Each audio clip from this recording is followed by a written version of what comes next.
Hello and welcome back to EPIC44. I am once again Exo Lightning, slamming the desk, knocking our spectator monitor off for a split second. But we're okay, everything is still working. And with me is the one and only Red Dane. Hello. How you Good doing? to be here. Yeah, I'm really excited. Yeah, I'm excited to do some casting. Take a break from Against the Storm. Yeah, I was like, you having a good land so far, yeah? Yeah, it's been great. We're just sitting there, and Kaz and I are just playing Against the Storm, and we're microing our beavers. It's very similar to Starcraft in a lot of ways. Yeah, like it's top-down view. There's micromanagement. You argue with people about what's the right and wrong thing to do. You know? So yeah, it sounds just like Starcraft to me. But we're really excited to get into a PVZ here. We have a series of Molten versus FIGARO, and we're going to go into game number 1. And actually, yeah, I need to do that because we're actually playing from replay. I ain't gonna lie. We're doing it from replay. We're trying to keep the action coming thick and fast, and it's difficult because Starcraft is an unpredictable game, so it can be kind of difficult. Actually, Dane, I wanted to cast you, today. You're going to have a hard time. Yes. You can cast my Against the Storm games. Yeah, that's fine. I'd consider doing that, actually. But other than that, there won't be much Starcraft for me. No, that's fair. Who did I put you against? I can't remember. I put you against somebody, and it was like, oh, that'd be a good match. And then... but it's not to be. It's not to be. No. But do you know what is to be? What's that? Us introducing the people in this game. Who are they? Who are they? Well, let me tell you that in the bottom left, spawning as the purple Zerg player, it is FIGARO from TSI. What does TSI stand for? The Super Individuals. Yeah, we'll go for that. And in the top right, spawning as the... actually, do you want to do this or am I stealing it? You're doing great, man. Okay. You do it. I love it. Spawning as the yellow Protoss. They're very thematic for colors, purple and yellow for Protoss and Zerg. I feel like, they're blending into their own race. Anyway, it is the leader of Gold M. It is Molten. Do you know what Gold M stands for? Yeah, well, it's hard, right? So it's gifted, old, lovable, dorks, masters. Masters. Yeah. Okay. Yeah. You know what? I was thinking when I was doing that intro, I was like, I'm going to ask you this. I was like, well, I've got no way to give you time to think of anything. Yeah. Gifted old lovable dork masters is a team I would play for. You know what? True. Are they better than Team Super Individuals though? I'm not sure. Unlikely. Well, here's the thing though. Okay. We're watching a PVZ, right? Yeah. And I know there's been a patch, and I haven't really played on the patch, and I know that there's a lot of frustration on the Zerg side. So I know that there's a lot of You've been listening to them, have you? I have. I know. I read the forum. Even though I don't play, I read the subreddit, and I know there's a lot of hate going out. And I just want to send a message to all the Zergs out there, right? Just choose love. You know what I mean? Just choose love. Choose love, not hate. And they do, and they choose not to play the game. And I respect it, because I also have been making that choice. Ooh, Hart told me that if I played, I would get 6K. Which is not true. I mean, it might be true. If you don't play, you don't know. I have played enough games to know that a patch is not going to give me a 2,000 MMR boost. So, not with that attitude, it's not. No, unlikely. Yeah. There's so much action in this game, though. There I mean, is. let's get caught up. Okay. Well, there is a Stargate. What a choice from the Protoss player. How often do we see a Stargate? Honestly, I'd like to say that I'd like to say that it's common, but it's actually very rare. Everyone always going with the offbeat build. So really offbeat here from Molten, choosing to go for the choice. Do you think he's going to make an Oracle? No, he's making a Void Ray. Wow. Okay, so a Void Ray. All right, I'm going to be serious here. I'm going to be serious. All right, yeah. Here's what my vibe with the Void Ray is like. All right, I'm hiding my tech. Yes. And what? And then it's like, what's he going to hide? Oh, it's going to be some kind of all in. But here's the big brain, right? Okay. Don't all in. Don't all in. Just vibe. Just vibe get the Void Ray every game, no matter what, and then like some games. I like the idea of Void Ray and then nothing Nothing. Gateway Man, Yeah, it's like here's a mystery box, right? And they're like, what could be in the mystery box? Oh my god, it could be anything. And then it's like it's just Well, if you didn't know it was a replay already, you definitely knew now. It's like it could be anything in the box, right? It could be a charge lot all in. It could be a blink stalker all in. It could be a disruptor drop. It could be anything. And it's just like I took a third. It's like that's exciting. So for the fans out there who are just maybe this is your first StarCraft cast ever. Maybe you don't understand. The Void Ray is a flying unit that shoots the other flying units, so that the Zerg player, our purple boy over here, can't get into the base to see what's going on. That's true. It kills all the overlords, which is it's annoying and stuff like that. But I just love the idea of like being a Zergling, and just like be like, what's your job?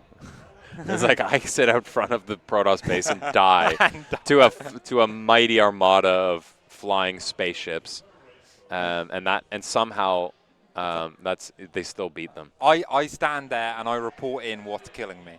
Yeah. And that's very important. But if the commander wasn't paying attention as I died, they don't know anyway. So my death was in vain. Yeah, you got to put a lot of trust in your commander for sure. Yeah. Oh, and he has made an oracle. Wow. Yeah, yeah. So I imagine oracles are kind of insane. Are kind of insane right now because of the overcharge, right? They're just infinity energy and they kill everything on the ground. Yeah. So again, Protoss lost the shield battery overcharge, which was a fantastic defensive option, but now they can give any energy-based unit 100 energy for 50 Nexus energy, which is sick. really strong. That's awesome. And that basically means that oracles can keep shooting forever. Yeah, so I can imagine like just stasis wards everywhere. And yes, in PvP, stasis wards are huge. Now, we do have the 2 oracles going into the main here, while we have the 5 random adepts going across the map. The lair has just finished up for FIGARO. This is a nice little timing, I have to say. He didn't rush the oracle, but now he's got an annoying little group of adepts that could do a lot of damage. And so FIGARO definitely has to be on his toes here. Oh, I like this. Nice little chip damage. Doesn't get in range of the spores. Spores are like do more damage now, right? Yes, so spores do as long as you sit over the gases, you're probably not going to lose. Yeah. And queens are more expensive, so you're not going to have as many, right? You're not going to have like 5 queens. Oh, nice. Okay, so this is a nice. I think this is a good trade for FIGARO, right? Yes. He's totally de-toothed this little adept push out. I don't think that Molten got the damage he wanted to get done there. Like he probably wanted to trade the adepts away, get like a decent amount, but and actually, even workers for Protoss and actually Protoss taking the lead right now. That's actually unusual and actually very good for Protoss. Yeah, I guess the reason there is that FIGARO just like invested in making the Zerglings, so I guess in that sense it's fine. Like the pressure did what it needed to do. So yeah, exactly. Yeah, because that's the good thing about like the 5 random adepts, right? Is that if the Zerg is really lazy and is really greedy, you can do a lot of damage. But if the Zerg respects it, you still get damage just from the Lings being made. So yeah, that's really nice. We do have a 4th base coming in here. A cheeky Ling trying to get into the main, but cannot because of that Zealot. Yeah, nice of him. He's trying to pick off between the 2 bases, but it's a nice little defense there from Molten, not losing any workers in transfer. Yeah, this is shaping up to be a nice, stable game. I like that Molten already has the +1, so he's going to have a nice little upgrade lead. And look, he's got nice little chance to get these workers. Oh, that's a huge pickup. Yeah. That's where you get that's where you get so many kills, right? As we were just talking about the picking off of the workers transferring between the bases. I like that he doesn't want to reveal the observer. Yeah, that's what I was thinking. It's like, I don't know how I saw that. You saw nothing. Tumor. You saw nothing. That tumor is full health. It's fine. It's all good. All right. Well, we do have a straight Lings coming across here. If they can pick up a High Templar, that'd be huge. Oh, there's no way they get through the shields of the. Wait, do they? No. They do not get a High Templar. No, they do not. Get out of town. These guys might. Oh, but they forced the morph. That's nice the roach is definitely. Yeah, but all these roaches are going to die for that, so it's quite expensive. Now this is a weird. This is what is he doing? An uncharacteristic trickle in from FIGARO. I think this is going to really hurt him.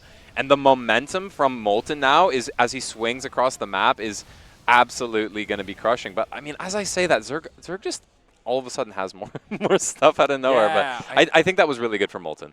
Yeah. Attacking without muscular augments is kind of odd in itself. And 72 workers is a healthy amount for Zerg to have. But I think you can do it, if you were all-inning off of like 3.5 bases, I think you can do it with less. Yeah, I would like to see. I don't know if this is an all-in. I'm not. Yeah, I think this is a very committed but yeah, it's pressure. And I think actually this is extremely bad for FIGARO. Yeah. Now the follow-up push, he's like, oh, you you forced me to morph into Archons. And then it's like, Yeah. you're trapped in here with me. Now I've got 2 Archons. Yeah, so this is going to be a nice little push. He just needs to, like, basically, I think Molten, like, here's the mistake a lot of Protoss would make in this situation, right? They would be like, oh, I killed a bunch of stuff. I better go push now while I've got an army advantage. But no, actually, you just want to like wait a bit, warp in a few more, and then push. I think you want a critical mass. You don't want to trickle in. Oh, and actually this ragtag force of Roach Hydra is going down the right-hand side, the top side, while he does have one going down the bottom side. But the Oracles are ready to counterattack. So we're very positional kind of chess game-esque kind of here, you know? Yeah, I like the multi-prong from FIGARO, but those stasis wards worth their weight in gold. Yeah. I wish he had a battery here, but that was in range of the cannon. But it's going to buy him time anyway. It's fine. Yeah, but meanwhile, at the time he's attacking up the front here, the Warpins are going to be able to deal with that as the main army moves back towards the bottom. And Molten's looking very solid, pushing it back on both sides. This must be so frustrating as the Zerg player, though, right? Because like Molten did not split his army. He literally just like sent the whole army across the map. He's like, I got cannons and batteries and a warp in. Get out of here. But actually, that being said, it does pay off, right? Because he's going to get some workers here. This is a really nice little multi-prong. And yeah, Molten definitely struggling to deal with it. Yeah, we still have that pressure going on at the bottom, though he has pulled away from that now. These Roach Hydras should die, but actually, looks like people are distracted. And now FIGARO is like taking the initiative, going a push and pull, coming in, sees the first carrier popping out. Molten, a big fan of going into that Skytoss late game army. Now, does he have enough here to actually kill her? I don't think so. With an Archon coming around the back, this is a really awkward fight. Storm's coming in. Oh yeah, multi-prong now. This is a not too bad actually in terms of positioning. You know, obviously you're going to have those High Templar caught out, but this overall, I think Molten's going to push him back here. Yeah, yeah. And but again, this comes from like losing 16 Hydras before this big engagement. Like if he had those Hydras with him, I think he just like wins the game. And 43 Roaches gone down as well. Yeah, the thing that I don't like about FIGARO's position here is he doesn't have any Carapace upgrades. So as soon as the carriers come out, they're going to absolutely shred. Yeah, and they've already got +1 attack as well. Yeah, and like he's on only 77 workers, right? Like you'd want to be at 100 workers at this point. And yet the double Spire play would be good here if he had that like 100 workers, 6 bases, you know, sort of thing. But because he's a bit lower on the econ, I mean, this can still work. I think it's seeing the writing on the wall. You can't keep building Hydras here and win the game. I think a lot of Zerg players don't believe that. We do get a Rumbar going into the main and the natural as whilst getting the attack at the third gets cleaned up very easily. We do have some Stasis Ward units here. There's units everywhere. It's absolute chaos. Yeah, the Roaches getting in the main is going to be nice. He's going to get more value out of that. He needs to basically pin Molten back for as long as possible, get as much value, because these Roaches are totally worthless, right? Oh, this is a nice pick-off. Again, more Lings running everywhere. Really, yeah, that was a really big pick-off. And there's so much purple on the map, suddenly it's actually getting really scary, maybe. Yeah, I think though, the issue is that, like, losing the Immortals is not that big of a deal, in my opinion, as long as you keep the Carriers and High Templar alive. Yes. Right? Because he's, like, there's no way FIGARO is going to press the R button at any point, right? He does not need Roaches. He does not want more. Yeah, this is absolutely disgusting tech Protoss. Think about how much gas is in that army. Yes, this is actually such a gas-heavy army. And now, going to pick off a few more Hydras as they leave. 2 turned around to fight. I think you wanted to split off into the Stasis Ward, maybe. Yes, Molten is in a nice little supply lead now as well. He's got, like, obviously he's got fewer workers, but nobody cares. He's got perfect amount of workers. He's got good upgrades. As soon as he hits like those next 2 carriers, I think you just go. Also seeing this as Molten, you're like, all right, I'll shift Q and attack his 5th base or 6th base. And it's like, oh, there isn't a base there. Fantastic. He's on 4 bases. Yeah, this is really, he's like, I think at this point, Molten is like one full, like, tech stage ahead of FIGARO. Yes, FIGARO's like, oh, I'd like to have a Spire and some upgrades. It's like, no, I've already got a Skytoss army. He has got the Corruptors. They are now 12 in total, which isn't a small amount, but he doesn't have the ability to max out and remax. No, he doesn't have armor upgrades on them. Yeah, he doesn't. He's gonna get stormed. Gets a prism. Okay, nice. Yeah, it's not. That's not a scary amount. Oh wow, yeah, the Ling run by there getting absolutely destroyed as it runs into the storms there. Yeah, Molten. I don't know what his late game control is like on his army, but I don't even think he needs it. I think this is lit. Honestly, I think you take your hands. On Protoss? I think no. I just mean in this exact situation where you've got just such a disgustingly good army, I think that an A move with Storm is all that's needed to clean this one up. Yeah, that's true. FIGARO now trying to double expand, trying to get that economy back and thing. I imagine a lot of his workers now are not actually able to do much because these bases are starting to get very thin. Though he is very, yeah, here they all are. This base is grossly oversaturated. Yeah, there's not much he can do about it. Like, yeah, he's double expanding. So if the game goes on for another 10 minutes, I think FIGARO is in great shape. Yes, I think, though, I know this about Molten, is that he likes winning. So he's a kind of a funny guy in that way. So he's probably going to attack at some point. Wow. That's funny because Geralt also likes winning, but he doesn't attack. It's funny how there's different ways. There's different ways to win, aren't there? But both of them are Protoss. But Geralt is very good at winning. He is very so he might be right. There we go. I should have been paying attention here. As we do have the ground army trying to come in underneath the carriers here, but there's so many storms and so many carriers, and the Corruptors weren't with this army by the looks of it, or they got shooed away at the start. Well, I think that did what it needed to do, right? He got rid of the storms, but I mean, there's still tons of Archons. Yeah, yeah. So yeah, maybe I'll eat my words here, but I do just feel like I'm looking at this Protoss army and I'm like, this is not gonna die. Yeah, the Archons are hunting down thing. We have so many. Oh, no energy on these High Templar. Or not enough. He's now going to go and defecate on the Nexus. I know that this is a completely valid move to make, like using all your Corruptors to go barf on the things. Yeah. I always feel like it's BM. It does feel like BM. It's like, no, don't fight my army. Don't take all your fine. units and go barf on all my stuff. Like, I'm going to have to hire a cleaner after this and get all this, scrub all this off. Like, it's very inconvenient. Okay, well, we do have FIGARO barely holding on to, well, not holding on to the top side. He lost the base. Yeah, nice little run by there from Molten. And now, as I said, Molten likes to win. The vein of Overlords. He's pushing through. Yeah. He's going to supply block this man. We have about 10 High Templars. They're all about to get a storm on them. Yeah, so FIGARO has a chance here to come in and do one last big fight.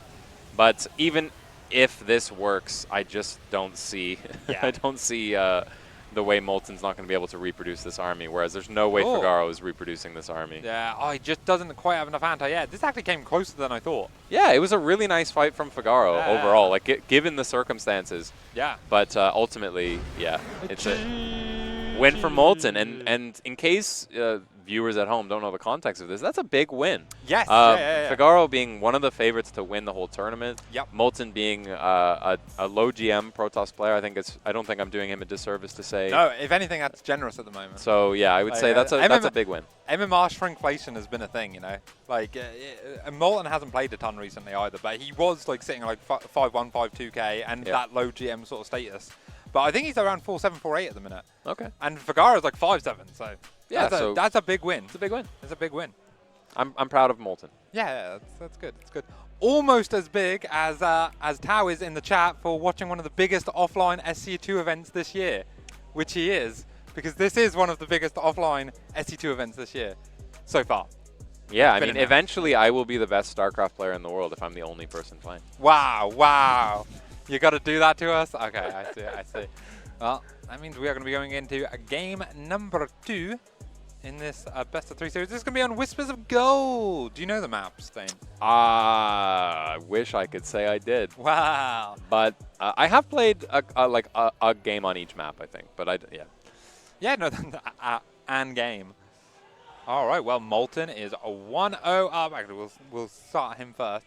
Spawning in the bottom right. He won the game despite being not the favorite to win the series. He's at 1-0 up. Can he bring it into a victory? It is Molten. If only there was a word for someone who's not the favorite to win. Underdog? Yeah, I think that's the one. Is that? I don't know. No, that's good. All right. Who's this guy? Who's this guy? And his opponent spawning in the bottom, in the top left. It is the purple Zerg player. It is FIGARO. Who apparently, wait, let me ask you. What does his name mean? Well, FIGARO? Yeah. It's a car. It's a Scottish car. Okay. So, because you know what I always thought his name was a reference to? Oh, yeah, what's that? I thought it was like some, isn't there like a piece of classical music where they say Figaro? Oh, well, it is classic because it's Queen, Bohemian Rhapsody. That is... What? Yeah. What bit of Bohemian Rhapsody? Remind me. Can you sing it? Yeah. You got to jog my memory. I see a little silhouette of a man. Shadow moves, shadow moves. Gotta do the fandango. Thunderbolts of lightning, very, very frighteningly. Where do they say Figaro? They go Galileo Figaro. Yeah. Oh, I was thinking Figaro, something like that. Oh, okay. See, I thought about the proper But classic. I don't know what it's Figaro Queen. means. I'm probably very ignorant that it's just some Italian word, right? Yeah, it's Scottish, I think. The word Figaro is Scottish. Or the car. Figaro is got some Scottish in him. Yeah. As in the player, the person. TSI Figaro. Sorry. Right. Sorry. Yeah. The player, the person, Yasha, who uses the name Figaro, he is Scottish. Yeah. Figaro is a reference to A Scottish car. Yes. Yeah. Car, But my question is, have you seen his Discord? where did the Scottish car get its name from? And I'm probably going to just be an idiot here where I'm like, oh, it's like this classical music thing, and Figaro just means it's a word in another language that I just don't know the meaning. It very possibly could be, because you know how like Ferrari named all of their cars like random things, but we now like know them as cars. God, it's just I love I wish there was some kind of way that I could find out what the word meant, but I'll never know. Also, you know, if Freddie himself is watching this, I'm sorry for ruining your song. If Freddie Mercury is watching this, do you think that's what dead people do? They're like, I'm gonna watch the biggest Starcraft tournament of the year. Exactly. When I die, that's what I want to do. Yeah. What race do you think? What race do you think he would play? What do I think? There's only one right answer. What do you think the right answer is? I'm curious. What race would Freddie Mercury play? Yeah. He would play Zerg. Do you think? Why do you think he'd play Zerg? Because of the Queen. That's so bad. It's so bad. I see my boy Mark Boxer in the chat. Oh, if you didn't hear that, you got to rewind like 30 seconds. That is unbelievable. You'd love that joke. Oh, I can't believe I didn't see that. God damn it. I was like, what are you talking about? I was like, what's Freddie Mercury's favorite chess piece? Yeah, we're one step away from that. One step away from that. You got to do like one level up from that. Yeah, that's it's genius. All right, let's talk about the Starcraft that's going on. Yes, I vaguely recall there being a game happening. Yeah. So another Stargate Exo. Another Void Ray opening. Another Void Ray. Yeah, this is probably just how he does it, right? You just get a Void Ray every game, and then you can chuck in a tasty all-in once in a while. I think that's the way to do it as well, right? Is that you go, hey, this is the stand way of doing it. It's not the most technically the most optimal, because Figaro can actually delay his Spore Crawlers here a bit, because the Void Ray isn't flying across the map. Yeah. So you can actually delay those a bit. You can be a bit more greedy, but and the Protoss also isn't going to scout as soon, so you might even be able like to, you know, reactively Ling Flood. Maybe not Ling Flood. Because the Void Rays, I don't know. I think what I'm thinking about this map, though, is Figaro has to do something else than what he did before, right? This is a fast lair. Yeah. So, as we saw in the last game, like, Figaro seems like, at least what he showed us in the last game, which looked really scary on a big map, where Protoss overextends and has to, go really far to defend 4 bases. Yeah. Going like multi-prong Roach Hydra, which, by the way, just looked so much fun. That makes me want to play Zerg. That looked so much fun. Yeah. But that's going to be hard to do here, right? Because I'm looking at the base layout for Molten, and like as long as you wall off your third, and then as long as you wall that, and then you plop your army in the middle, you are chilling. You just like create a nice little thing. So yeah, Figaro will have to do something else. That does seem like a fast layer. What do you think? We're going to see some kind of like Nidus shenanigans? Yeah, maybe Ling Hydra Nidus, or just like really fast. I don't think you can't just go across the map with this. That seems really fast. Actually, so something that happened during when this patch came out was that because Super Battery is now gone. Do we have a shield? We don't have any shield batteries. Because Super Battery is now gone, there are certain timings that I was worried that Protoss wouldn't be able to hold from Zerg, right? And this my fears came true for a little while. Because what some Zergs were doing, they were going up to like 3 bases, like 60 drones, and then just making Hydra. And attacking with Hydra Ling. And it's kind of, it hits before you have Storm. And even though you have energy on the Oracles, unless you get really juicy stasis traps, you can just die because you don't have Super Battery to keep your units alive anymore. So, we do have the 2 Oracles going in here, and they have scouted a lot. And they should probably see, hey, there's no 4th base, and that's kind of fast Hydras. So some alarm bells should be ringing. Yeah, he's going charge +1. So I think he's actually all right. I don't know if Figaro can commit How into viable is it to just rush Storm because you got the extra energy? Is that a thing? Well, it's not that viable because Storm itself still takes the research time. Yeah, but I mean, like, assuming you you squeeze it out quickly. I don't think it's that viable. Yeah, but maybe. okay. Yeah. This is honestly, this is terrifying. This is absolutely terrifying of the timing because he's going to get right in there. Yeah. Mortal going down straight away. He doesn't quite have charge yet. He has to delay, and he doesn't really have.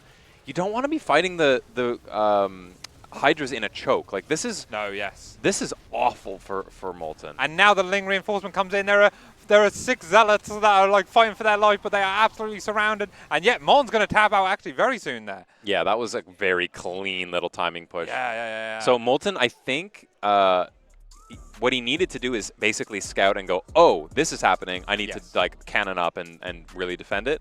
But I guess it's hard to scout. He just didn't quite get the read. Like I say, and that might be partially because again, if you go Void Ray before Oracle, like you're not getting over that. You don't see the lair start at like 3:30 or whatever it started, right? Like it's really hard to sort of spot. That was an interesting one.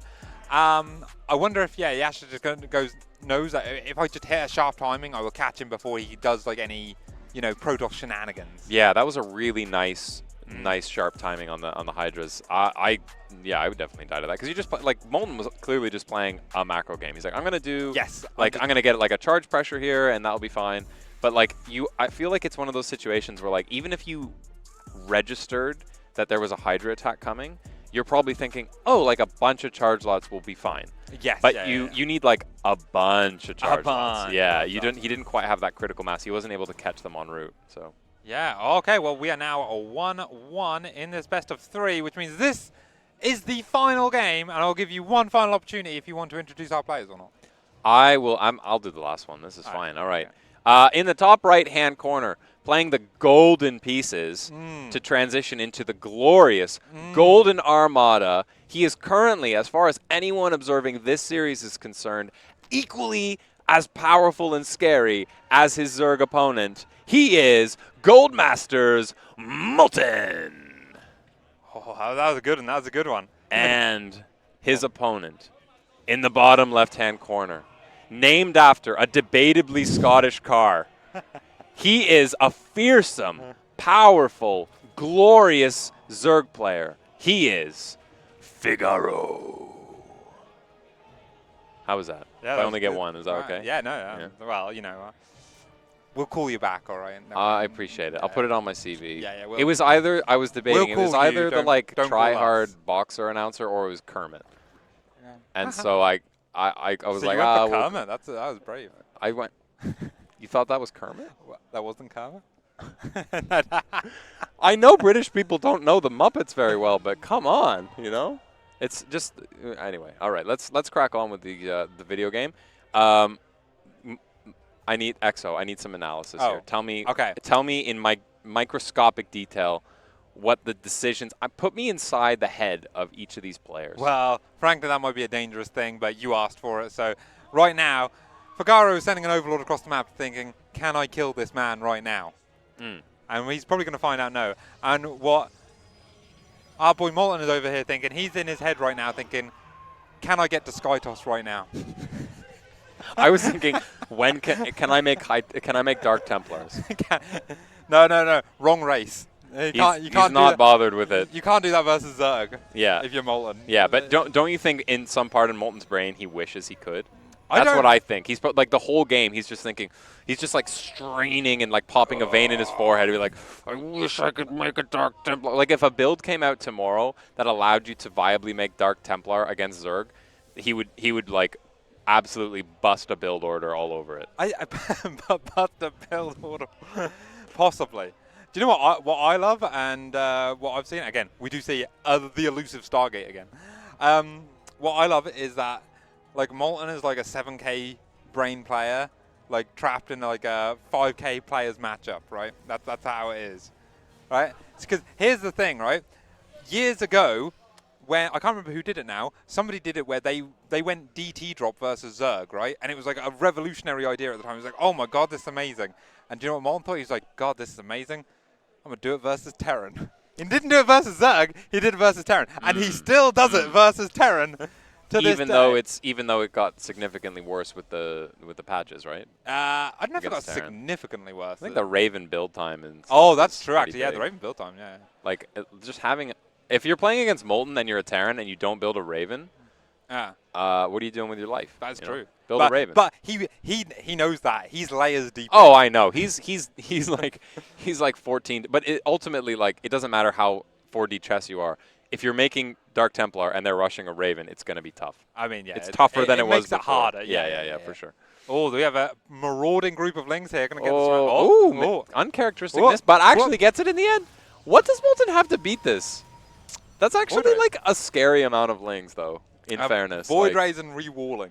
yeah, it's just an annoying amount. Like if I'm like, oh, can I take my third? As long as he can kill a couple workers for sure. And that's it, right? Because again, what a lot of Protoss want to do now is they want to grab the third as soon as possible. Normally before 4 minutes. A 4-minute third now is kind of late in this matchup.